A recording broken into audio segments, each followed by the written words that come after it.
Hi, everybody. Welcome to the Jewish Orthodox Women's Medical Association, or JOMA's Mental Health Committee webinar on the golden years, normal aging versus warning signs. I'm Dr. Tal Weinberger. I'm an adult psychiatrist. I currently am Director of Psychiatry at Hamed and also serve on the JOMA board. The mission of the JOMA Mental Health Committee is to provide community education about mental health, how to optimize mental wellness, and also provide basic information about how to recognize, prevent, and treat some common mental health conditions. So tonight, we're very privileged to have two amazing panelists with us, Dr. Hindi Mermelstein and Dr. Reena Gottesman. Tonight we are planning to cover issues around normal aging and differentiate those from cognitive issues of concern. We're going to talk about ways to reduce risk of cognitive decline, and we're also going to talk about mood and behavioral issues that can come up in the elderly population, and how to identify issues that should raise concern and prompt medical evaluation of these mood and behavioral issues. So just a few housekeeping items before I introduce our panelists more thoroughly. We're going to be asking questions to the panelists. There will be time for a question and answer at the end. Please post all questions in the Q&A box. The chat box is disabled.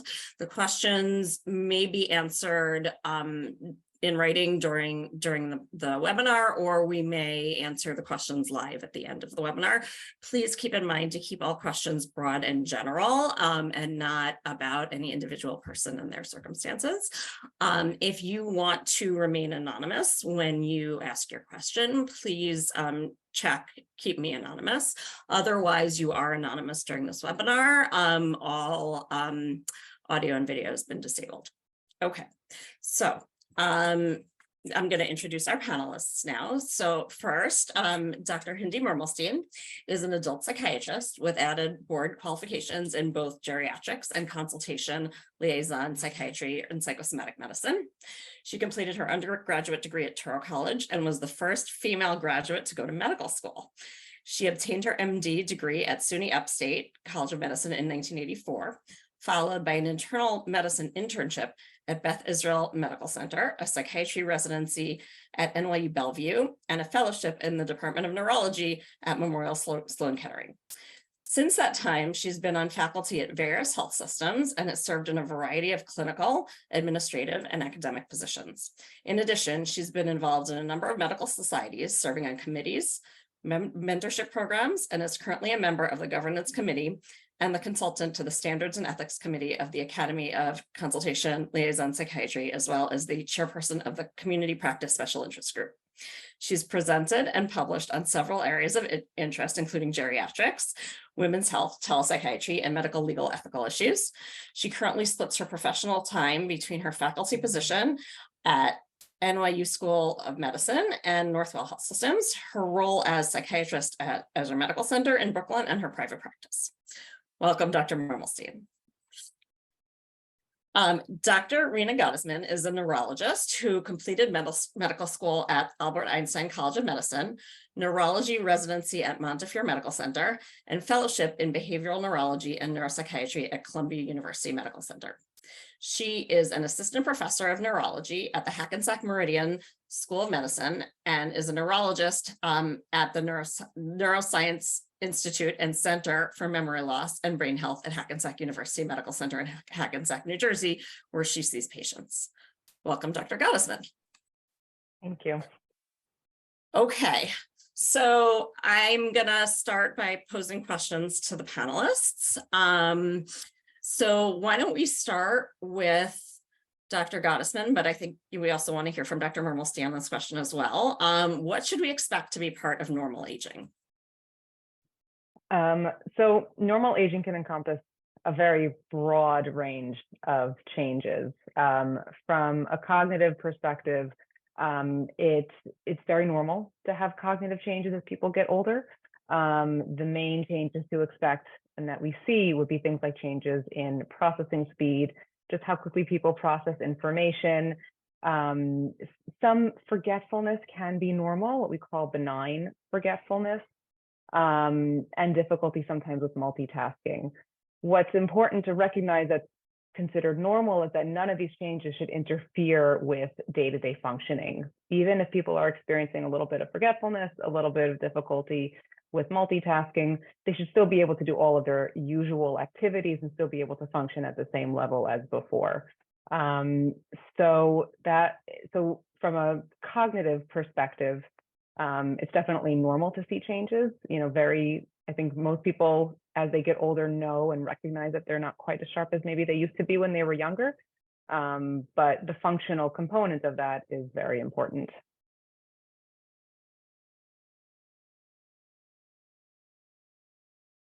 Hey, Dr. Mermelstein, did you have anything to add? I want to both echo what Dr. Gottesman said and just present it just a little bit differently. The same way that the rest of us ages a little bit, some of our cognitive symptoms, our brains age as well. I tell my patients sort of, the same way that people are a little stiff in the morning, there's some things that feel a little stiff about our brains. And the thing that you see most, experience most, is really a slowing of some processes.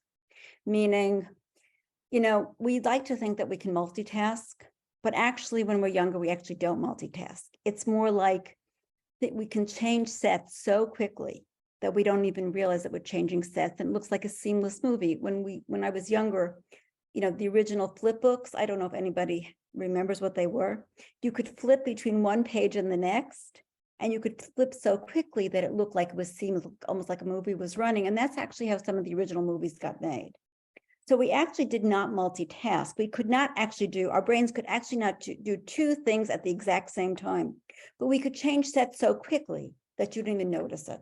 As you get older, there's a slowing of that process. So it feels like we can't multitask.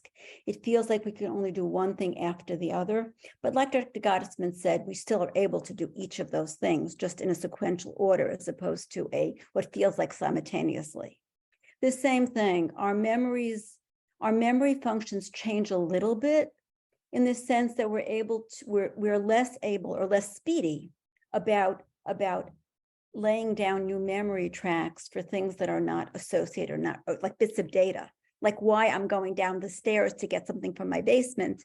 I often can't remember why I went down there. But if I give myself enough time and take a deep breath and don't get panicked that I'm getting demented, that information comes back to me. So it's like Dr. Gottesman said, there's changes that happen in aging. They tend to be slowing of our normal processes, but they don't disappear. They just appear differently. And there are ways to both attend to them, handle them. List making is very important, I think. And decrease our anxiety that every time we think of experience something that's normal for aging, like a slowness of tasking or a slowness of retrieval of information, it's not abnormal and it doesn't portend for anything other than the fact that our whole bodies are getting just a little stiffer. Thank you so much to both of you. That was really helpful. Are there ways to optimize brain health before people begin to age? Are there strategies that they can utilize? I think also we'll start with Dr. Gottesman, and then if Dr. Mermelstein has anything to add. Sure. So whenever I get this question, in the office, I always try to focus on the similarities between brain health and overall bodily health. And really things that are going to improve your overall bodily health are things that are also going to improve brain health. So things like a good diet, things like regular exercise, staying active, getting good sleep, all of those things, all those lifestyle type of activities are really important for maintaining brain and cognitive health. Things that are more specific for cognitive health are going to be things just like keeping your brain active. So doing brain puzzles, and I don't usually recommend a specific type of brain puzzle because in my mind, it's really about whatever you're going to do and whatever is going to keep you engaged and motivated. So whether it's doing puzzles or learning a new skill or attending classes, those things are going to be good for brain and cognitive health. And in addition to that, staying socially active and not becoming isolated is very important for cognitive health. We know that social isolation and loneliness are not good for cognition. They're not good for any aspect of health, but specifically for cognition, it's important. So in trying to engage on a regular basis, trying to do activities with friends or with members of the community, just to kind of get out and not sit at home all day, are really important when it comes to trying to improve overall cognitive health. Yeah.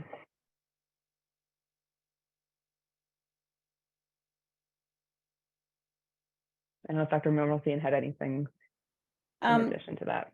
It's really cool.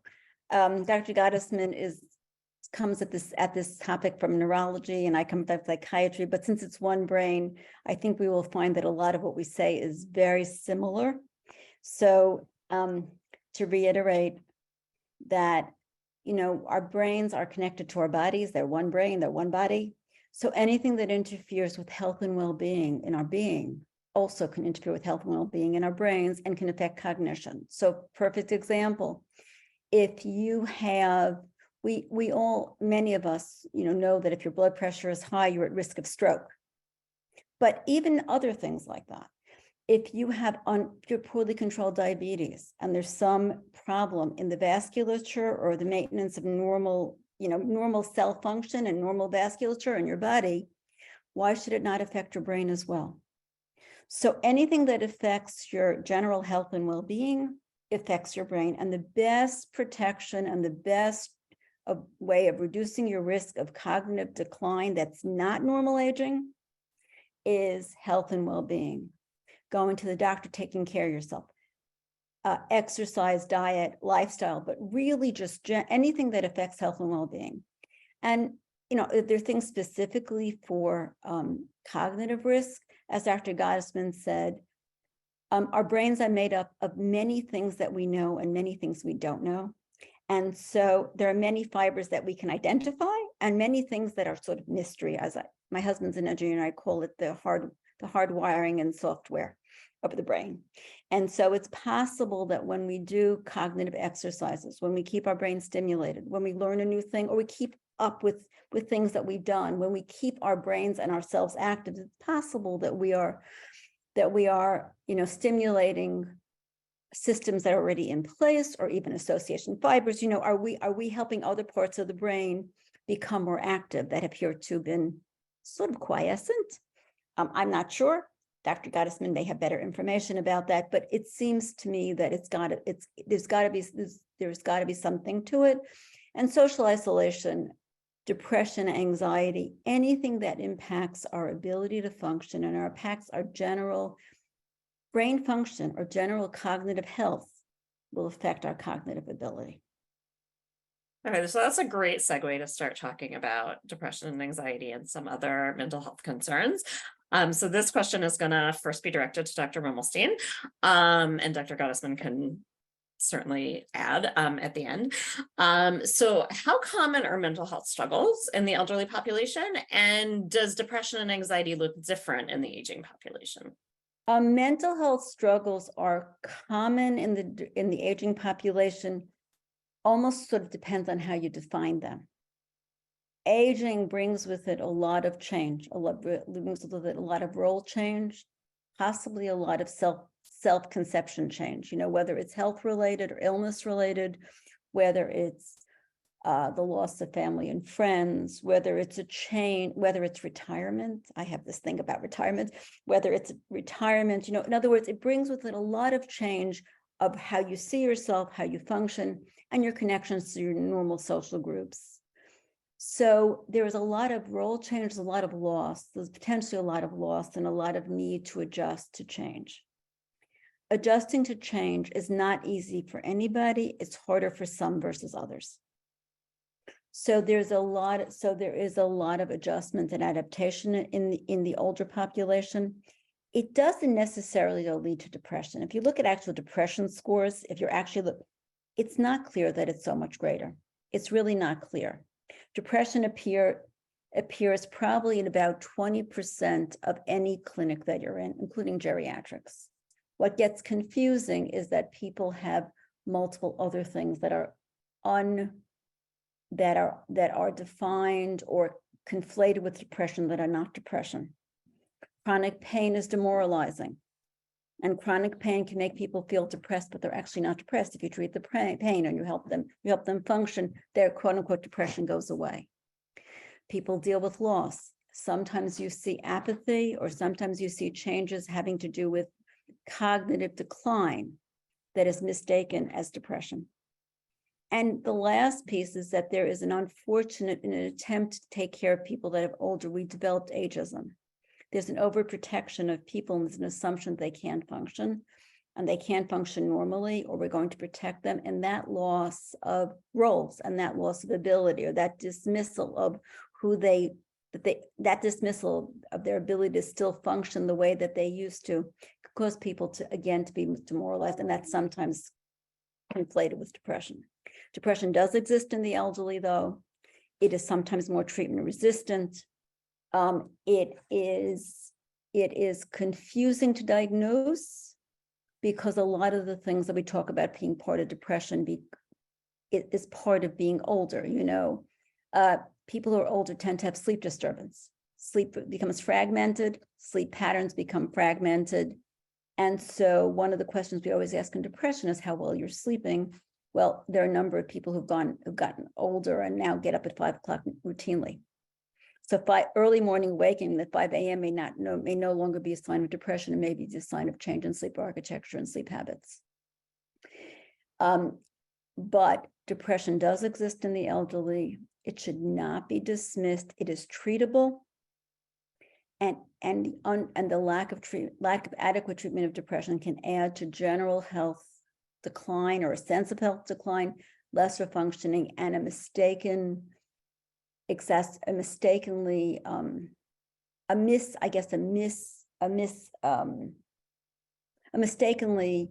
conception that someone is demented when they are not, or that cognitive decline is much worse than it appears to be, than it actually is. Long answer to a short question, sorry. No, that's a great answer. And actually it's also a perfect segue. So you talked a lot about other conditions being sort of confused with depression. How about the other way around? Can mental health condition diagnoses be confused for other things? Of course they can. The one thing, if you think that you have any sort of if you're worried about cognitive decline, the first thing to do is go to the doctor and get a health checkup, because there are things that do get confused. There are medications that can cause all kinds of changes that are not primary depression. They're perfect example. There are a number of people that are on steroids for one reason or another. Steroids is notorious to causing mood disorder, usually mania, but sometimes depression. Thyroid conditions, untreated, poorly treated thyroid, we can go through there's a whole list of things, but that's an expertise that your internist should have, can have. And so the first step, if you think there's something wrong, is go to the doctor. That was your question, was it not? It was, thank you. Okay, so this question is directed to Dr. Gottesman. So what are dementia and Alzheimer's, and what's the difference? Question that comes up all the time when I see patients. So the way that I distinguish between the two of them is that dementia is really an umbrella catch-all term. It's really a definition. And what it means is that somebody has cognitive or behavioral problems or changes that lead to a decline in functional independence and lack of ability to do one's usual activities. There can be many causes of dementia, and Alzheimer's disease is only one of them. It's the most common cause of dementia, especially as people get older. And it's usually characterized by progressive changes in memory and other aspects of thinking that lead to progressive loss of ability to do one's usual daily activities, whether it's managing the bills or driving or cooking, any kinds of those usual activities. There are other causes of dementia also. There's like dementia with Lewy bodies, which is the second most common cause of dementia. As people get older, there's frontotemporal dementia, and all of these different dementias will look different, and they have different diagnostic criteria. And it's distinguishing them is important for purposes of prognostication and counseling to families, and is also important for purposes of treatment differentiation, because these different dementias do have some differences in how we treat them. And probably in the not so distant future, there's going to be very different ways of treating them as we develop new drugs and come up and have new treatments available. So to summarize again, dementia is really a catch-all term, but it doesn't really specify the reason for why somebody is experiencing cognitive and memory loss. So now that we've spoken a bit about treatment, why don't we elaborate a little bit more about that? What treatments might be recommended for somebody who's diagnosed with Alzheimer's versus a different kind of dementia? Sure. So Alzheimer's disease is usually treated first line with a class of medications called cholinesterase inhibitors. These are the medicines like Aricept or Exelon or Razodine. These are medicines that boost the levels of acetylcholine, which is a chemical in the brain, which allows healthy neurons or brain cells to communicate with each other effectively. And in Alzheimer's disease and some other dementias, there are low levels of acetylcholine. So that's really the first line of treatment for these medications, for Alzheimer's disease. That's usually indicated for people with mild to moderate. The disease progresses, we'll add on another medicine called memantine or Namenda to be an adjunct to these medications. That's what the treatment options have been for years. We are starting to come into an era of medications that are really more targeted to the disease process itself, rather than medications that try to boost to the brain. We are coming into an era that tries to target the underlying pathology of Alzheimer's disease, which are amyloid and tau. And we are expecting this summer a decision on the availability and Medicare coverage for a drug which reduces and clears amyloid from the brain, which is potentially disease modifying. So it's an exciting time for treatment of Alzheimer's disease. We really are coming up on a change in how we think about the disease and how we treat it, as opposed to before, where the treatments were really symptomatic, didn't really have an impact on the disease course, and had a modest, if any, benefit. Thank you. Okay, so now that we're talking about dementia and different types of dementia, we can start with Dr. Mermelstein for this question, and Dr. Gottesman, please fill in anything you'd like. What changes should I expect for a family member who has dementia or who has any form of dementia, or specifically Alzheimer's? The changes are the ones that I guess we know when the public already has awareness. There is a decline, a steady decline. How steady, what the rate of progress is not clear. It's individual and it's really almost unpredictable. But there's a steady rate of decline of memory, short-term first, long-term last. And with that, or common with that at some point, a loss of normal ability. For example, there's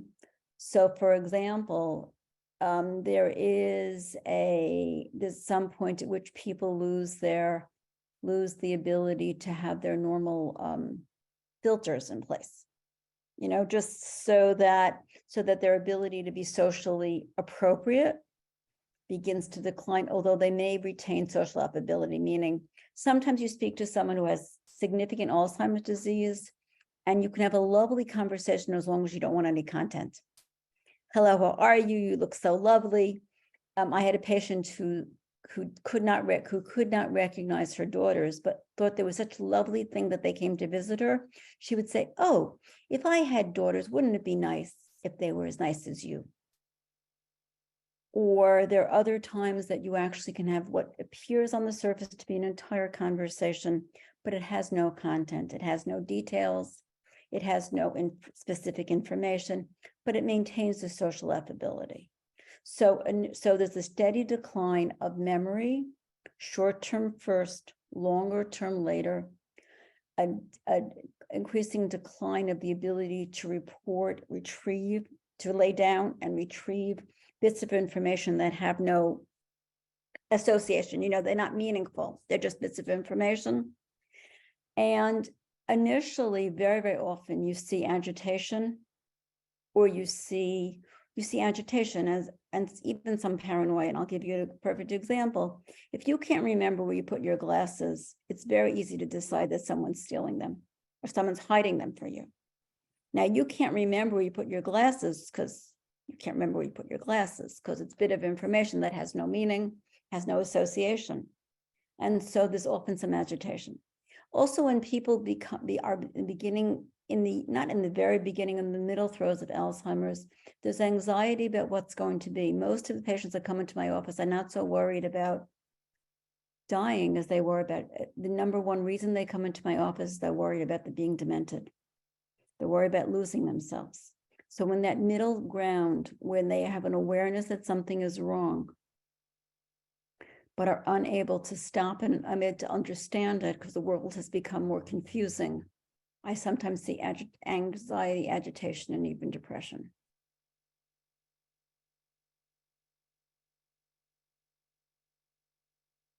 Dr. Gottesman, did you want to add anything? Just that I end up a lot. Oh, I'm sorry. You're coming in and out. Oh.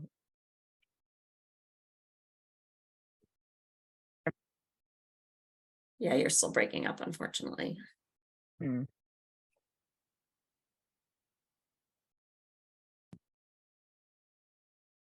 now. I think that's better. Okay.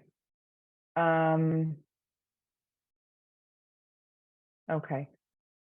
One other symptom that I was going to add that I see a lot in patients with early dementia is apathy, which is not to be confused with depression, although it often is present in depression. But it's a lack of motivation to do things, but without feelings of sadness. And families will often come and say that I think my family member is depressed in addition to having a memory problem. But it's really just a lack of motivation to do things without sadness, without the mood symptom. And that is something that is present very often in patients with early dementia and can persist throughout the course of dementia. Other symptoms that can be present are hallucinations. That can happen sometimes either seeing things that aren't there, hearing things that aren't there. Doesn't necessarily cause people to be upset. Sometimes they're very pleasant hallucinations, but that's something that I'll see in my practice, and that patients will come to me, or their families will come and say that they're seeing their family experience. So putting all of the symptoms together are features of things that we try to treat when patients come in. Thank you so much.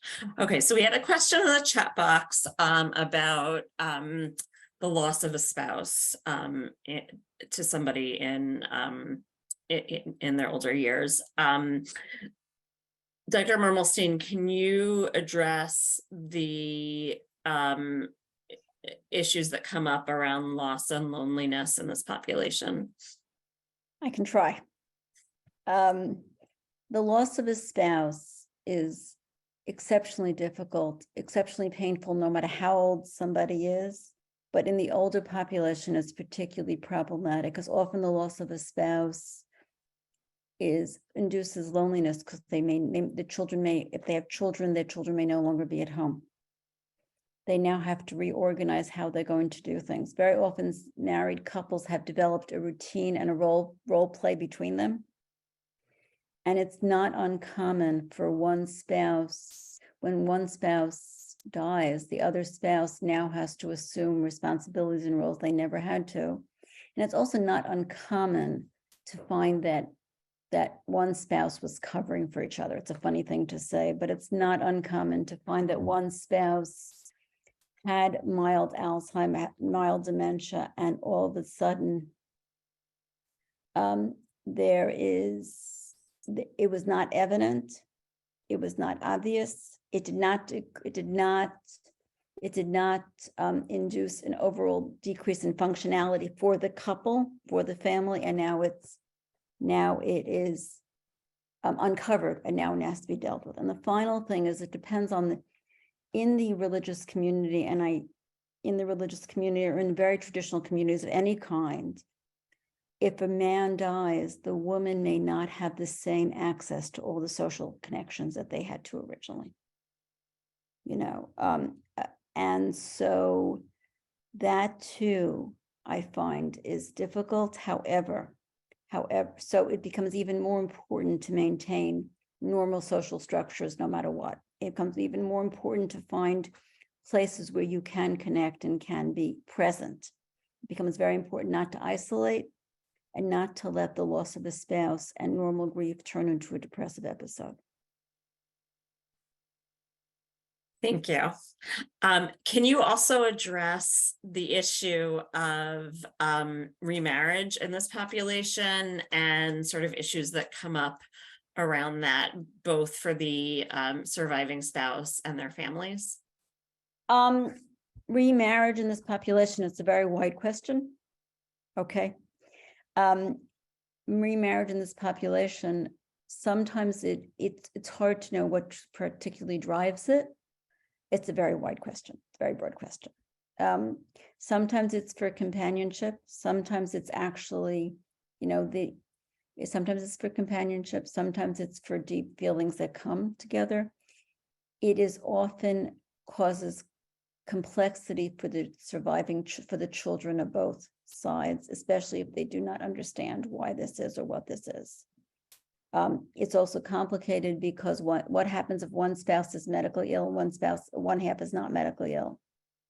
And what happens? So there are a number of things. I think it's very hard for me to answer that question in this short amount of time. It's really couple specific almost. But man is not meant to live alone, no matter how old you are. And so remarriage does happen. It can be very beneficial to both parties, but it's not as simple as it may be in other times in life. Thank you. That's a great question. Complex answer for a complex question. Okay, we're going to shift a bit, I think, to talking about some early warning signs. So Dr. Gottesman, could you speak to what are some early warning signs that would make a person think about seeking medical attention? Sure. So even though cognitive changes are normal as people get older, sometimes those changes can be concerning. And really whenever I tell people who come in to see me for, any concern, I say it's better that you came in and you get evaluated, and if nothing else, to kind of put your mind at ease.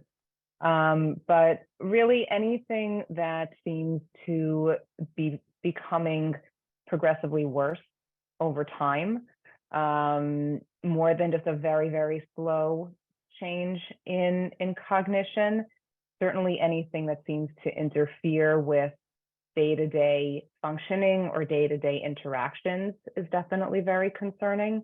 So if somebody is, consistently burning food on the stove and that represents a change for them, or if they're starting to forget to take their medications or to pay their bills, or having accidents when they're driving, all of those things would be very clear warning signs that there's a reason to seek medical attention. It can be difficult sometimes to distinguish between normal cognitive changes and the very earliest warning signs, the very earliest changes that could represent the very beginnings of a progressive problem. So I usually have a very low threshold to just get a workup, kind of get the testing done, to make sure that we're not missing something if somebody comes to me with a concerns about their memory, or if the family is concerned about someone's memory, even if the person themselves thinks that they're doing fine. The other benefit of getting the workup is early on is that it can then provide a baseline for comparison if things eventually change. Even if things are normal at the beginning, you then have a point of data that you can compare it to if something becomes worse later on. Thank you. Okay, so this question I'm going to address first to Dr. Mermelstein, and then Dr. Gottesman, you can add whatever you'd like to add. How can we approach a family member that we're concerned about, and what should we do when there's some resistance to accepting the fact of cognitive decline? Well, first of all, I think that I agree with Dr. Gottesman that early evaluation is very useful, and very often, I send people to their internist and tell them just to get a general workup. Most people in the older years have a relationship with their internist or with somebody, and I send them and I ask them to go, because who knows what this is. But before I answer your question, I just want to emphasize something. The reason that the title of this talk is normal aging, right? Most people do not have Alzheimer's. Most people do not have dementia. Most people that come into the internist's office, or I don't know, Dr. Gottesman, you may have a select population. Most people come into my office, even if they're worried about it, do not actually have dementia.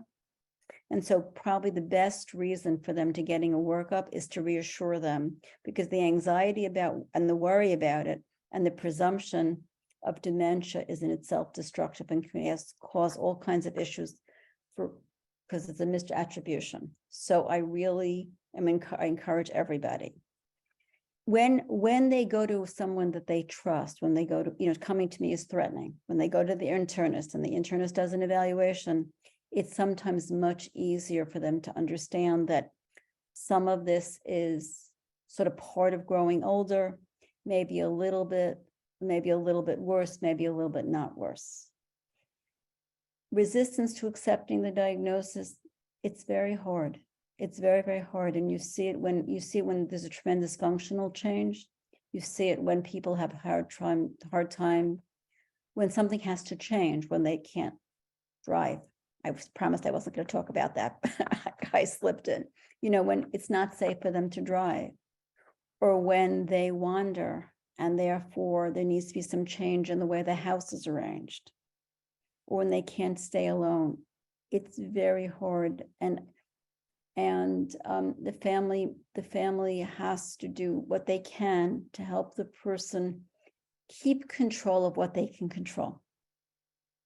Keep themselves feeling like they're still part of the family, that they're still part of something. They're still able to go to synagogue, let's say, and still be present, even if they can't follow the service quite.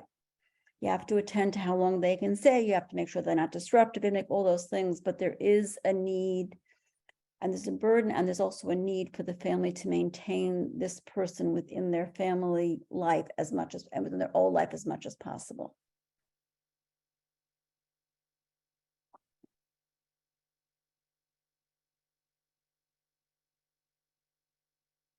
I'll also just add to that at least outside of the context of normal aging, if somebody does have true cognitive impairment and they're not aware of it, it's not denial. It may be true lack of awareness, which are two very different things. And they need to be addressed in different ways. I mean, what I often tell patients is that this lack of awareness isn't something that can be reasoned with. Unlike denial, you can't reason your way around it. You can't convince the person that they're actually having a memory problem if they really don't think that they do. And so trying to avoid direct confrontation around the issue is also very important, both to get the patient to the care that they need and also to just relieve overall stress levels for the patient and the people around them. Okay, great. So following up on that topic of sort of difficult conversations and how and when to have them. There was a question in the chat about the topic of taking away the car keys and losing driver's licenses. When should family intervene to limit access to certain activities like driving? And how can we make this process easier for a family member? Let's start with Dr. Mermelstein or Dr. Gottesman, whoever Thank wants. you very much, I think. That privilege. The answer is that there are two things. The answer in my experience is really safety. It's really a matter of safety. And the way that I approach it is to hear why someone is worried, and to try to see if there is an assessment, an objective assessment that allows that to be determined. The same way that in New York State, you have to get an eye exam now if you're above a certain age with some regularity. It has nothing to do with what you say. If you think you can see, if you think you can drive, but there is an objective, independent assessment that you need to get, and that makes it much easier because it's not because people are very offended, people are very hurt, people are very afraid because driving is independence, and the taking away your car keys means that you fear you no longer can be independent, and it's a sign, it's an outward sign of some decline, even if they don't recognize what that is, even if it's not denial, it still is quite a statement and quite a sense of loss. So there are objective scales, criteria, and assessments that I find are very helpful. The other thing that I find is helpful is if, and it's not always possible, but when possible, if taking away the car keys has some positive element. So, does your grandchild need the car? Do you need an extra car? Are you donating the car? In other words, sometimes I find that if you can make it, there can be a positive piece to it. It restores the person's sense, or I shouldn't say that. It treats the injury that comes with losing that. But really, when it's a matter of safety. When safety is the issue, that's when you have to make a change no matter what happens. The way to do it for the least issue is, one, an objective assessment of some sort, and two, if there's any way to reassure the person or present some positive piece to it, it may be a little bit less painful. But it's a difficult subject. It's almost never smooth, but sometimes very necessary.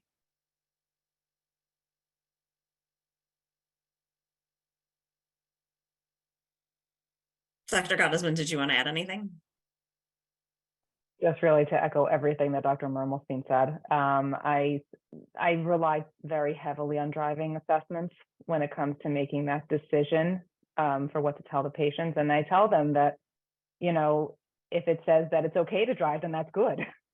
And that's protection, which can often be an incentive for people to get the driving assessment. Sometimes people are reluctant to even get the test because they're afraid of what it will show, or they're just convinced that everything is fine.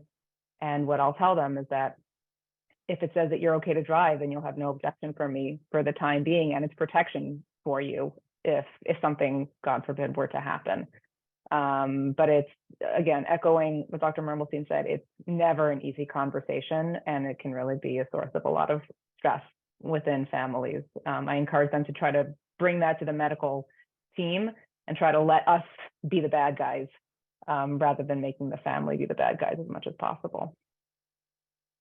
Thank you. Okay, so I want to shift to a couple more questions that are in the chat that I think are really, really important points to cover. So we had one question in the chat about cholinesterase inhibitors like Aricept, and the question was, is there benefit to using this type of medications with sort of normal cognitive decline related to aging, in addition to kind of their known use for Alzheimer's? Dr. Gottesman. Yeah, the short answer is that these medicines really aren't meant for people without cognitive decline. And really the best way, no medication is without the risk of side effects. And, while the side effects of this class of medication can be benign or minimal, sometimes they're not. And the risk of side effects are outweigh the potential benefit that people with normal cognition would get from these medications. Really, the best way to try to boost memory in people who have normal cognition is to focus on the lifestyle related activities that we've talked about, just staying cognitively and socially active and trying to just maintain good overall health. Okay, thank you. And then another question from the chat was about like what the workup for potential cognitive decline, what that workup would look like, what's included. Sure. So when a person comes to me for a workup, I'll usually do a neurologic exam. I'll do a little bit of memory testing. And in addition to that, we'll do blood work to rule out potential metabolic causes of a cognitive decline, to rule out potential infections. We get a brain scan, either an MRI or a CT scan, to both look at the structure of the brain and again, to rule out potentially treatable causes of cognitive decline, to make sure that there was no big stroke at some point in the past that could explain whatever's been going on. I usually send people for neuropsychological testing also, which is a very extensive battery of cognitive tests that addresses and targets all domains of cognition and can compare performance for a specific person against data that's been collected over the years, so that we know how somebody of a similar age, level of education, and background should be performing on a given test. And if somebody has difficulty on different patterns of those tests, that can give us clues as to what the cause of the cognitive decline might be. Depending on the situation and the history that I get, I may also send people for sleep studies to look for sleep apnea, which can cause cognitive decline and is easily treated.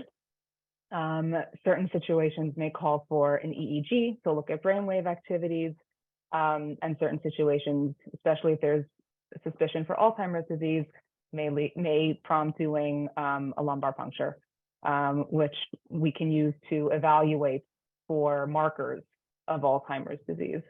Other options that could potentially be used to look for Alzheimer's disease pathology would be certain types of PET scans, although insurance coverage is often a challenge for those tests.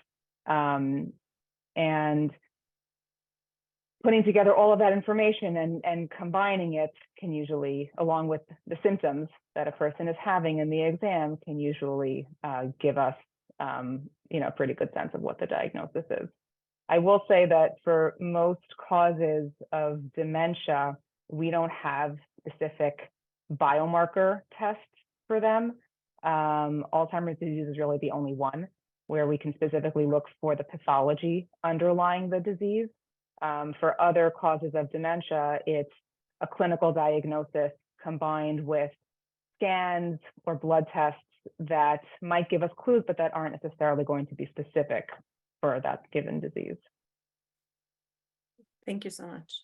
I'm just going to echo essentially what Dr. Gottesman said. You're looking for you're doing for a clinical exam, neurological exam, psychiatric exam, because like we said, things, for example, untreated depression someone who's depressed can have less motivation to interact. And there's actually a condition, what used to be called pseudodementia. People who are depressed do not follow through on answers. So if you ask them a simple cognitive test, even if they cognitively can do it, they don't have the energy, the motivation to follow through and answer the question. They give up early.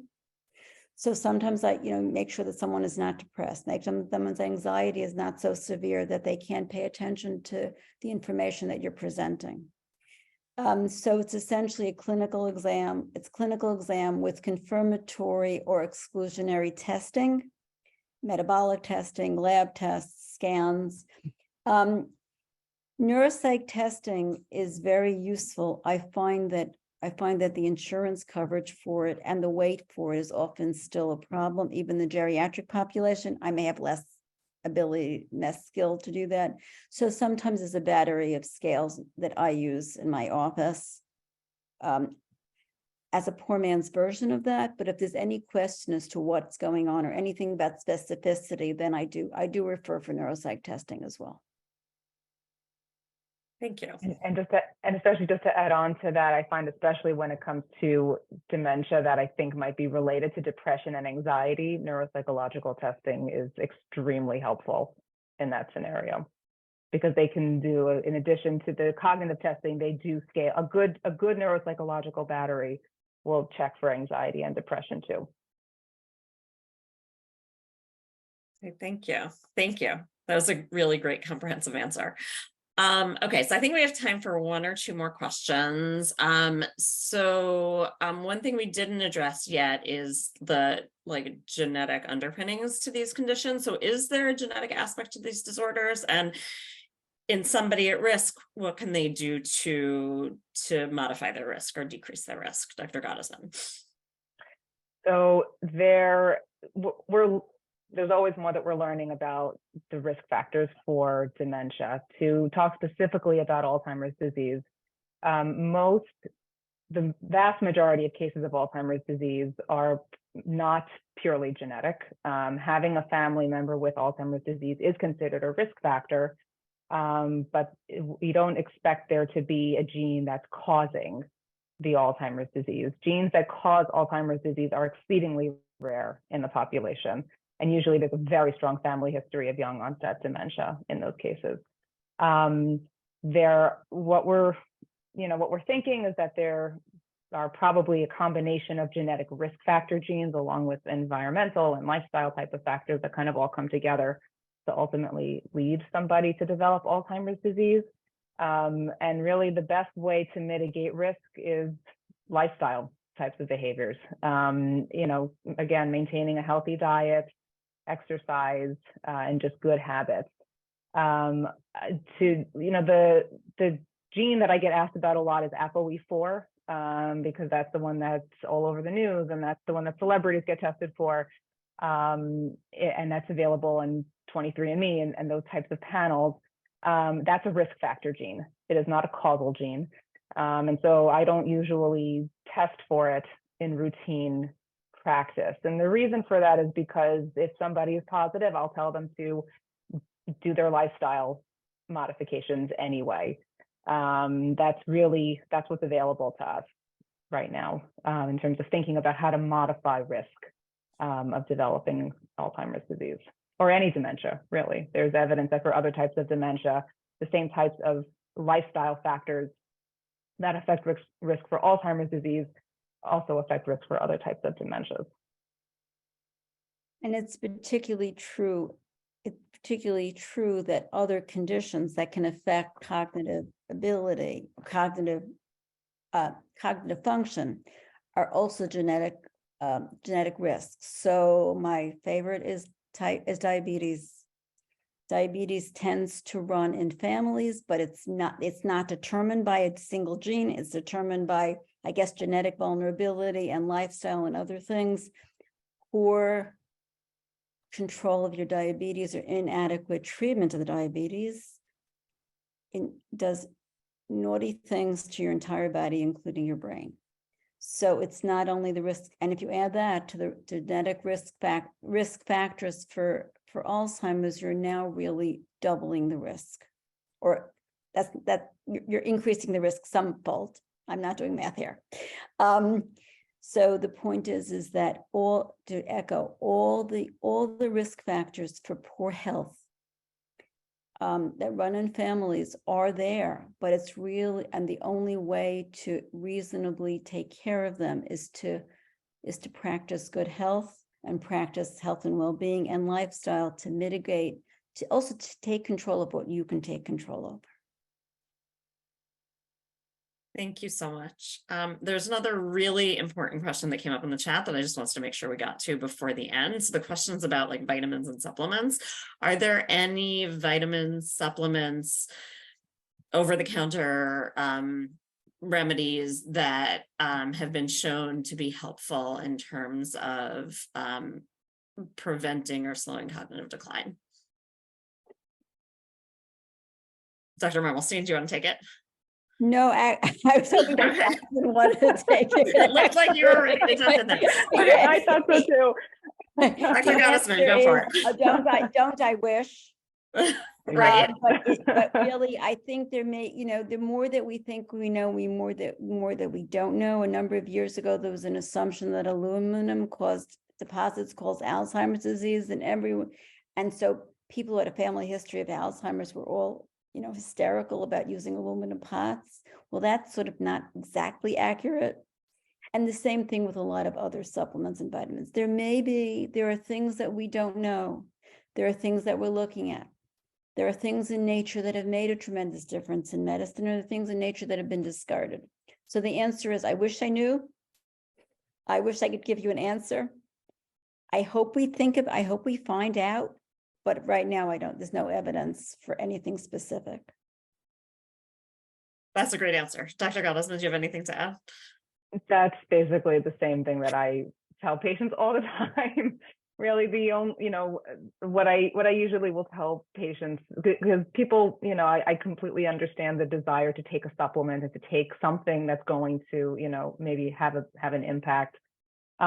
Short of treating vitamin deficiencies, which, in the case of, vitamin B12, that's the deficiency, which we know can cause cognitive problems. So that's a supplement to take if you're low. But when it comes to other supplements, I really don't recommend specific ones. But at the same time, if people want to take it, I'm not going to say no unless it's causing a big dent in their budget, which some of these supplements do. And I don't want to see people wasting their money. Or recognition that too much is not good. Because for a while, there was also a thought that vitamin E was going to be the fix. Yes. And people develop toxicity. So I also remind them that if they want to take a supplement and they want, but they need to, follow Maimonides' idea about, the middle ground, because too much is not a good thing, even when you think it's a good thing. So that's the only other piece that I put out there. That's a really great point. Even natural remedies can be overdone. Okay. All right. Well, do either of you have any parting words to our audience? You don't have to. I don't mean to put you on the spot. No. Yes. No. Okay. Yeah. No. Amazing. Just to reiterate that most people who are afraid of being demented are not demented. Most people age successfully and manage both what happens in their life and their own changes in their body. And it's true of their body and it's true of their brain. And so if you have any concerns, go to the doctor and just, rule that out most of the time. And if you rule it in, it gives you an opportunity to plan, to understand, an opportunity to begin to think about how to manage it over time. But the number one way of mitigating it is lifestyle, to quote Dr. Gottesman, or to quote me, health and well-being. Took the words out of my mouth. Okay. Excellent. Okay. So thank you both so much. This was really, really incredibly enlightening. I think we got a really great overview on sort of normal aging, as well as kind of things to be concerned about from a cognitive perspective, from a mood perspective, from a behavioral perspective, how to be more supportive and deal with sensitive issues in a sensitive way. So I want to just thank you both so much for joining us on this webinar tonight. Thank you all in the audience for your amazing questions. And everybody should have a good night. Good night. Bye. Thank you. Good night. Bye.